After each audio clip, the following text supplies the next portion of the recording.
Bharatiya Janata party training होची प्रशिक्षण होची गोटे कंटिन्यूअस व्यवस्था। ये जो माने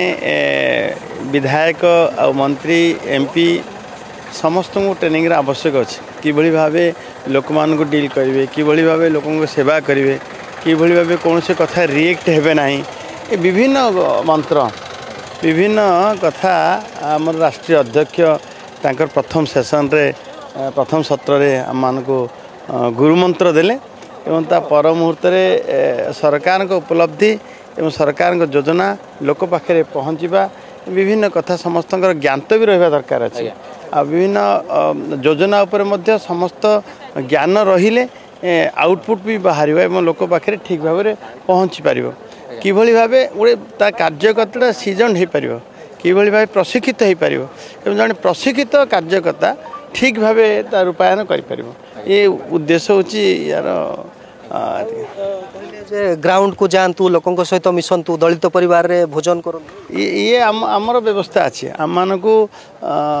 बाध्यबाधकता भाई गोटे आमर कार्यक्रम रहे जे समरसता समरसता गोटे बिंदु जो बिंदु पर समस्त कार्यकर्ता काम कर बाध्य समाजर से अंग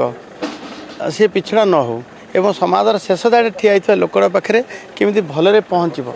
जदि समाजर शेष दाड़े लोकड़ा ठिया होता लोकड़ा तार जदि विकास हेनी विकास केवे भी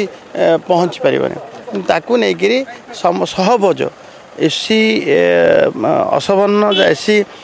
तांकर साही रे जीवा तांकर बस्ती को जीवा तांकर सहित सहभोज करवा कौन सी बाछ विचा न रखी ये एभलिया प्रशिक्षण केवल आम पार्टी ही दि जाए एकदम एकदम समाज रे समरसता रहा दरकार अच्छे मुझे ज्ञान भी देले अफिसर मान समन्वय रखा कार्यकर्ता लोक मान कि डील करवा व्यवहार केमती होगा दरकार अच्छे शालीनता केमती व्यवहार दरकार अच्छे कौन सी कथार रिएक्ट न होबा जो मानक लगी जो मानक भोट रे आम जीतिकी राज्यर सेवा करने आज आम विधायक मंत्री होचु से भल व्यवहार करवा ये एकदम सत्ता संगठन समन्वय कथा गुरुत्वारोप भी कले। जदि आपंक आम भिडी भल लगा तेब आम चैनल को लाइक शेयर और सब्सक्राइब करने को जमा भी भूलु नहीं।